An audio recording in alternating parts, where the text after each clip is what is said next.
In the quiet folds of Upper Shimla, nestled among deodar trees and time-worn paths, lived Mangat Ram, a storyteller, a traveler, and a keeper of forgotten beliefs.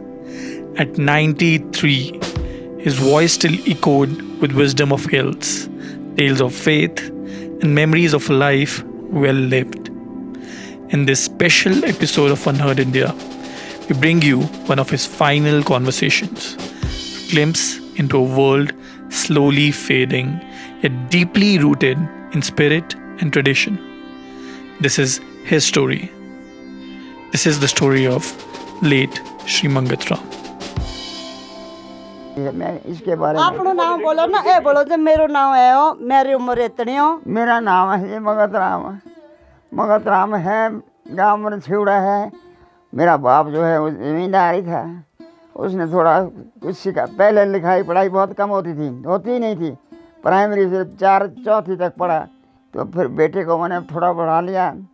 वो नौकरी लग गए, सरकार की नौकरी में master बन के आज रिटायर हो गए। ये बहू है, ये मेरी भाई, ये बहू है। इसके दो बेटे हैं।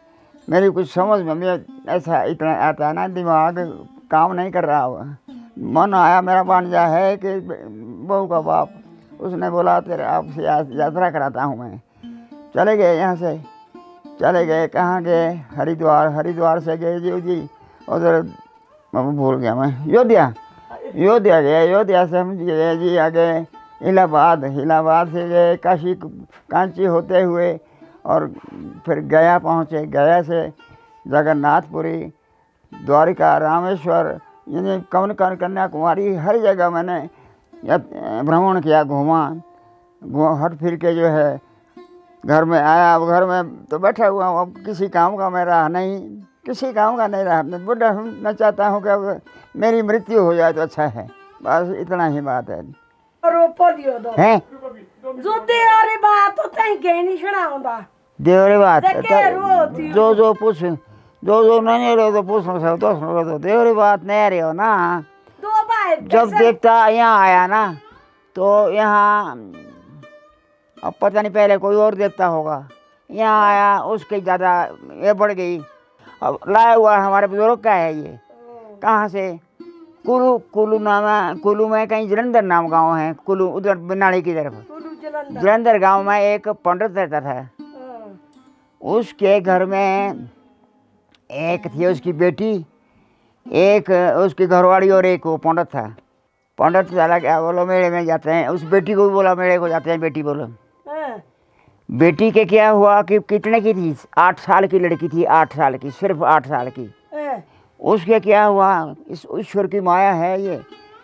8 साल की बेटी के 2 सांप पैदा हुए। 2 सांप। माँ बाप को पता नहीं है। उसने रखे हुए, माँ बाप को कोई पता नहीं थी। उसने रखे हुए थे ऊपर, छांदड़ बोलते हैं ना, ऊपरली मंजिली में छांदड़, ऊपरली मंजिली का ये। तो उसमें रखे हुए थे उसने, घड़े में, वो सांप घड़े में रखे हुए थे। फिर जब मिले गए तो माँ, उसने बोला, बेटी ने माँ को, माँ बोलो मेरे उसमें घड़े में खिलौने हैं, उसमें नहीं छोड़ना, बोला हाथ वहाँ नहीं जाना, उसमें नहीं हाथ लगाना, हाथ नहीं देना बोला। हाँ, उसमें नहीं जाना। अब ये कुदरती बात है, जहाँ आदमी रोका जाए उसको ज़रूर देख लेता है। वो वहाँ जाके वो उस बुढ़ी ने, उनकी माँ ने, वो चल देखी क्या खिलौने थे जो छंदड़ में रखे हुए। गई देखने, उसमें तो 2 सांप लटक रहे ऊपर से, आए दूध पीने। वो जैसे ही गई वापस हुई, उसमें ढक्कन लगाया, वापस हुई। उसने आग, चूल्हे से आग ले गई। पहले बिजली की लाइट नहीं थी, आग ले गई चूल्हे से, उसमें आग फेंक दी उस गड्ढे में। वो एक सांप जो है उसका बन गया पुतला बन गया। अभी तक है जो वो देवता जो है, कहीं बनावटी नहीं है, अभी तक है वो पुतला बन गया। दूसरा सांप भाग गया। अब वहाँ से जब वो मेले से आए तो लड़की एकदम वहाँ चली गई। लड़की ने देखा कि यहाँ तो ऐसा हो गया। तो लड़की ने क्या काम किया कि वो भी कुछ भगवान की कुदरत है। उसने तांबे का पैसा है ना, वो मुंह में डाला, वो खा लिया, मर गई, लड़की मर गई। उसके बाद फिर माँ ने देखा, उफ मैंने बड़ा गलत किया। माँ ने भी कुछ एक कन्या थी मेरे पास, अपना स्तन काट लिया, अपना स्तन काटा माँ ने, और माँ भी मर गई। बाकी रह गया बाप। अब गांव घर छोड़ दिया, गांव में छोड़ दिया। उसने उस देवते को उठाया, झोली में रखा, साधु बन गया, देश में घूमने लगा। घूमते घुमाते कहीं कहीं गया। जितने तीर्थ है गिने ना मैंने, सब में घूमा वो, क्योंकि उसका काम यही था। वो साधु बना हुआ था, घूमना बस। वो देवता जो है झोली में रखा हुआ है, उसकी शाम को पूजा करता था। पूजा करके बस यही काम था उसका। तो एक बारी क्या हुआ कि वो जाते जाते कहीं नाहन में पहुंच गया। नाहन स्टेट है, नाहन सिरमौर की राजधानी थी नाहन। तो नाहन में पहुंचा। वहाँ वो आदमी के घर में नहीं जाता था, वो बगीचे में बैठता था। वो कहीं बगीचे में बैठा। तो अब नाहन के राजे के औलाद नहीं थी जी। बहुत गहराई बात पूछ रहे हैं आप। गहराई से पूछना है बे। तो वहाँ लोग करता धरता थे उस राजा के पास। उन्होंने बोलो महाराज, ये जो साधु है ये साधु कम साधु नहीं है, ये बैठता है बगीचे में, आदमी के घर में नहीं जाता, और इससे पूछे हम कि औलाद नहीं हो रही राजा के।